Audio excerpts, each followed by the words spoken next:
Di sebuah pagi yang tampak biasa di Cikupa, Tangerang, aroma angin basah dari kebun pisang memenuhi udara. Daun-daun lebar yang bergoyang pelan diterpa angin menjadi pemandangan yang lazim bagi warga kampung Bunder.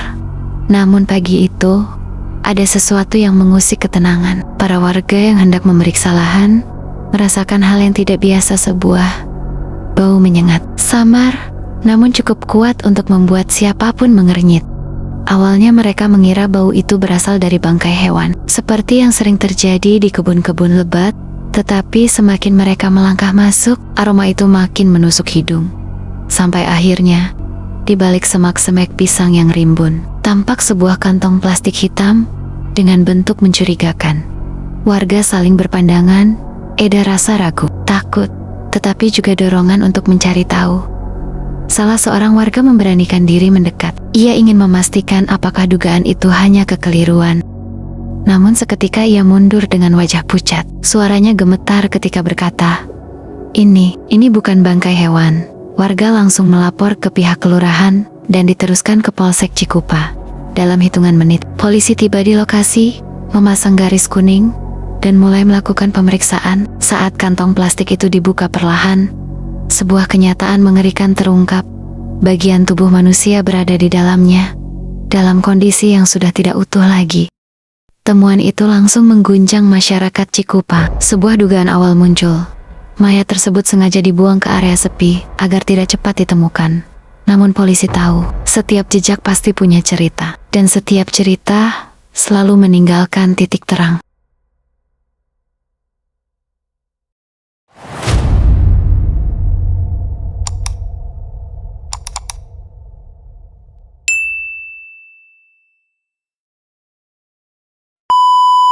Awalnya, polisi tidak menemukan identitas apapun, tidak ada dompet, kartu identitas, bahkan pakaian yang bisa memberikan petunjuk. Mayat itu sudah dalam kondisi membusuk, menyulitkan identifikasi langsung. Kasus ini menjadi lebih misterius, karena korban tampaknya sengaja disembunyikan. Bukan hanya dibuang begitu saja, namun satu hal mencurigakan, ditemukan tidak jauh dari lokasi.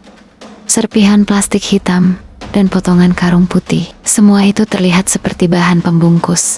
Polisi menduga pelaku berusaha menghilangkan jejak dengan metode seadanya.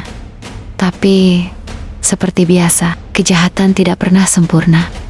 Penyidik memutuskan melakukan pendekatan lain, mencari laporan tentang warga hilang yang memiliki kemiripan dengan ciri fisik korban. Dalam beberapa hari, informasi mulai mengerucut. Seorang keluarga dari Lampung melaporkan bahwa anak mereka, Danu Wartasaputra, 21, tidak dapat dihubungi sejak beberapa hari. Setelah dilakukan pencocokan, polisi memastikan bahwa korban adalah Danu, pemuda yang merantau ke Tangerang untuk bekerja. Keluarga Danu terpukul mendengar berita itu. Tidak ada yang pernah menyangka bahwa anak ramah dan pendiam seperti Danu akan menjadi korban kejahatan brutal yang mengguncang satu kampung.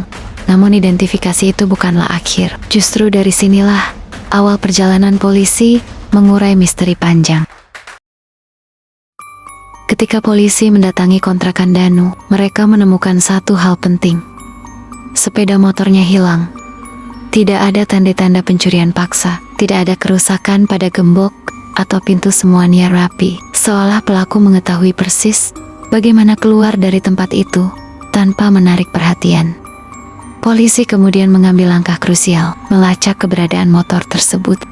Teknologi dan wawancara lapangan mulai dijalankan. Pencarian ini membawa polisi menempuh perjalanan panjang, hingga akhirnya pada Rabu, 19 November motor itu terlacak berada di Kemiling, Bandar Lampung, ratusan kilometer dari lokasi pembunuhan. Yang mengejutkan, motor itu telah beberapa kali berpindah tangan, dari ARC, kemudian ke Hari, Rumah Sakit, Araj, hingga Total ada 6 orang yang pernah memegang motor tersebut dalam kurun waktu singkat. Polisi mengamankan semua orang yang terlibat dalam perpindahan motor itu. Mereka bukan pelaku pembunuhan, tetapi menjadi saksi penting dalam jalur distribusi barang bukti. Dari keterangan mereka, akhirnya penyidik menemukan satu nama yang semakin mencurigakan. Sa, pria yang pertama kali menjual motor tersebut. Jejak Sa ternyata mengarah kembali ke satu lokasi, Lampung. Polisi langsung bergerak, koordinasi dilakukan, dan dalam waktu kurang dari sepekan, sejak identifikasi korban, Sa berhasil ditangkap di wilayah Lampung. Saat ditangkap, Sa tidak melawan, namun dari sorot matanya, polisi bisa melihat ada sesuatu yang ia sembunyikan, entah penyesalan, ketakutan, atau keduanya. Dari pemeriksaan, sebuah kisah kelam mulai terbuka perlahan. Menurut Sa, ia mendatangi kontrakan Danu pada Jumat malam, 14 November, sekitar pukul 7:30 malam. Tujuannya hanya satu, menagih utang sebesar 500.000. Nominal yang relatif kecil bagi sebagian orang, tetapi mungkin berharga besar bagi seseorang dalam kondisi tertentu. Namun apa yang terjadi berikutnya berubah menjadi titik balik yang menghancurkan hidup dua keluarga sekaligus. Menurut pengakuan Sa, saat ia menagih utang, Danu tidak memberikan respons yang baik. Terjadi adu mulut, Danu diduga memaki dan bahkan meludahi Sa karena merasa terganggu ditagih ketika sedang ingin beristirahat. Perlakuan itu membuat emosi Sa meledak. Namun, polisi tetap menekankan bahwa seluruh detail merupakan versi pelaku dan masih harus dibuktikan secara hukum. Yang pasti, emosi yang tidak terkendali bisa membawa seseorang pada keputusan fatal.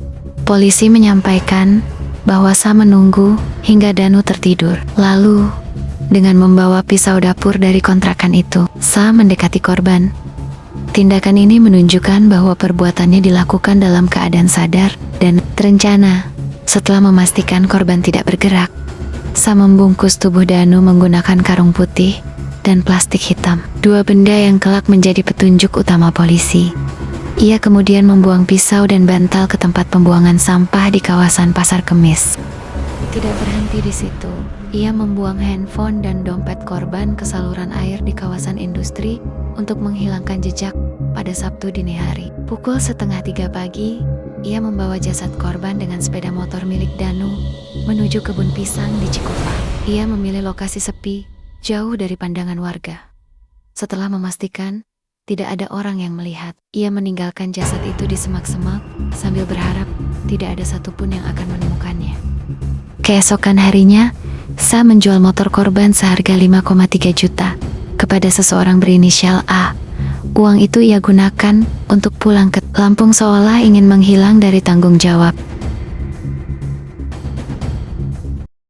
Saat ditangkap, Sa akhirnya mengakui semua perbuatannya. Ia mengatakan bahwa ia sakit hati, merasa direndahkan oleh korban, dan hilang kontrol. Namun, polisi menegaskan bahwa alasan apapun tidak dapat membenarkan tindakan menghilangkan nyawa seseorang. Kasat Reskrim menyatakan, Sa dijerat pasal 338 KUHP tentang pembunuhan dan pasal 340 KUHP tentang pembunuhan berencana. Ancaman hukumannya sangat berat, bahkan hingga pidana mati. Kasus ini membuat banyak orang terhenyak betapa sebuah masalah kecil bisa berubah menjadi tragedi besar karena satu hal sederhana, emosi yang tidak terkendali. Korban kehilangan nyawa, pelaku kehilangan masa depan, dan dua keluarga harus menanggung beban yang tak akan hilang seumur hidup. Kasus Danu Warta Saputra mengingatkan kita akan satu hal penting. Kekerasan tidak pernah menyelesaikan masalah, melainkan menciptakan luka yang jauh lebih besar. Hanya karena sebuah emosi sesaat, satu keluarga kehilangan anak, sementara keluarga lain harus menerima kenyataan bahwa anggota mereka menjadi pelaku kejahatan berat. Semoga kisah ini menjadi pelajaran agar kita tidak membiarkan emosi menguasai diri. Dan semoga keluarga korban diberikan kekuatan menghadapi kedukaan mendalam ini.